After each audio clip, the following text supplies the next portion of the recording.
कड़ी निद्रा अब बंद करो, कड़ी निद्रा अब बंद करो, भाषा बोलो अंगारों की। कड़ी निद्रा अब बंद करो, भाषा बोलो अंगारों की। खाल खींच लो आतंकवाद और नक्सलीवाद के नाजायज औलादों की। हो जाए अगर भूल तो, हो जाए अगर भूल तो भूल सुधारी जाती है। और जब कुत्ता पागल हो जाए तो गोली मारी जाती है। और जब कुत्ता पागल हो जाए तो गोली मारी जाती है। नमस्कार, मैं आशु परिहार। आज मैं अपना लाइव आने का उद्देश्य बता देती हूँ कि 25 जवानों की चिता की राख अभी ठंडी ही नहीं हुई थी कि 3 जवान और शहीद हो गए। कि 25 जवानों की चिता की राख अभी ठंडी ही नहीं हुई थी कि 3 जवान और शहीद हो गए। बड़ा दुख होता है मुझे, हमारे पास सरकार के पास 2 बहुत अच्छे बम जो वो फोड़ने में लग रही है कि हम कड़ी निद्रा करेंगे, हम ठोस कदम उठाएंगे, हम कड़ी निद्रा करेंगे और हम ठोस कदम उठाएंगे। तो बंद करो ये कड़ी निद्रा करना, बंद करो ये ठोस कदम उठाना। आपको भाषा अंगारों की बोलनी है, बहुत हो चुका। सैनिकों को अपने अधिकार दो। जब तक सैनिकों को अपने अधिकार नहीं दोगे हम बंधे रहेंगे। और कश्मीर से धारा 370 हटाइए। जब तक कश्मीर से धारा 370 नहीं हटेगी सैनिक के अधिकार उसको मिल नहीं सकते हैं। कश्मीर हमारा नहीं है जब से धारा 370 नहीं हटेगी। आप लोगों को थोड़ी डिटेल में बता देती हूँ कि जो धारा 370 है क्या। काफी लोगों को पता नहीं है कि धारा 370 है क्या। धारा 370 के अंतर्गत ही आता है कि अगर कश्मीर की लड़की की शादी हिंदुस्तान में किसी लड़के से हो जाती है तो उसकी कश्मीर की नागरिकता खत्म हो जाती है। लेकिन अगर कश्मीर की लड़की की शादी पाकिस्तान के लड़के से हो जाती है तो उस पाकिस्तान के लड़के को हिंदुस्तान की नागरिकता मिल जाती है, वो भी दोहरी नागरिकता, एक कश्मीर की नागरिकता और एक भारत की नागरिकता। क्योंकि कश्मीर के लोगों के पास दोहरी नागरिकता का अधिकार है, वो भी 370 धारा के अंतर्गत ही आता है। ये आता है 370 धारा के अंतर्गत। अगर वहां पे हमारे तिरंगे की किसी ने बेइज्जती कर दी तो उसका कोई अपमान नहीं माना जाता। ये आता है धारा 300 अंदर के अंदर। कश्मीर में भारत का कोई भी संविधान, कोई भी कानून लागू नहीं है। ये आता है धारा 370 के अंदर। वहां का राष्ट्र ध्वज अलग है, ये आता है भारत के 370 धारा के अंदर। वहां पर भारत का कोई भी नागरिक कश्मीर में जमीन नहीं खरीद सकता, ये आता है धारा 370 के अंदर।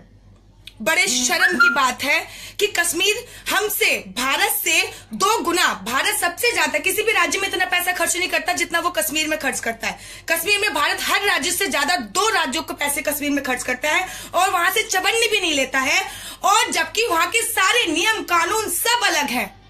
वहां पे भारत की उच्चतम न्यायालय का आदेश भी मान्य नहीं है, जो भी 370 धारा के अंतर्गत आता है कि कश्मीर में भारत के उच्चतम न्यायालय का आदेश मान्य नहीं है।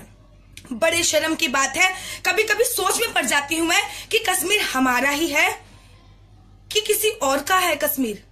इतने सारे नियम लागू। सबसे पहले मोदी जी, आपको हमारी सरकार है, हमारी सरकार। जब हम बोलते हैं ना, जब मोदी जी, योगी जी, भाजपा की सरकार बनी थी तो हमने बोला था कि अब हमारी सरकार है। जब हमारी सरकार है तो हम अपनी सरकार से मांगे करेंगे, क्योंकि बच्चा अपने माँ बापा के सामने ही रोता है। अब हमारी सरकार है इसलिए हम अपनी सरकार से मांग करेंगे कि वहां पे धारा 370 हटाई जाए, सैनिकों को उनका अधिकार दिया जाए, सैनिकों को उनका पूरा अधिकार दिया जाए। और अगर आप वहां पे धारा 370 नहीं हटा सकते हो, अगर वहां पे आप सैनिकों को उनके अधिकार नहीं दिला सकते हो तो हमारे सैनिकों को कश्मीर से वापस बुला लीजिए। जो वहां पे पत्थर मारते हैं उनको लड़ने के लिए भेजिए। जब उनको गोली पड़ेगी ना तब पता चलेगा कि कितने बेटे शहीद होते हैं। वो उन लोगों के लिए गोली खा लेते हैं हमारे सैनिक जो उन्हें पत्थर मारते हैं। शर्म नहीं आती उन लोगों को? अगर आप 370 धारा नहीं हटा सकते, अगर आप सैनिकों को उनके अधिकार नहीं दे सकते तो हमारे सैनिकों को वहां से वापस बुला लीजिए। और उन्हें लड़ने किसको भेजना है आपको? और लड़ने वहां पे कश्मीर के लोगों को भेजो जो वहां पे पत्थर खाते हैं, जो उन्हें पत्थर मारते हैं हमारे सैनिकों को, उनको लड़ने के लिए भेजिए। तो ये वीडियो बहुत इंपॉर्टेंट थी, इसलिए आप लोग शेयर करते चले जाओ ताकि लोगों को पता चल सके कि 370 धारा क्या है। 370 धारा में तो हमारा कुछ है ही नहीं।